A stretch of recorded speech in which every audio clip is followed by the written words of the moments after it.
How to add Arbitrum network in MetaMask. In this video, I'm going to show you how you can add networks.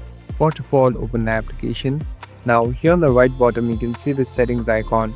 Tap on settings. So here in the settings interface, here you'll be able to see the option called networks. Tap on networks.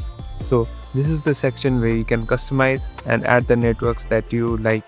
So as you can see, there's an option called add network.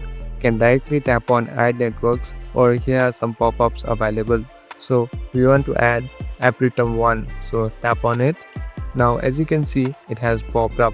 Here you must even add a chain ID and customize it however you like. So now at last tap on save and you'll be done. Thank you for watching this video. I hope this video will help you.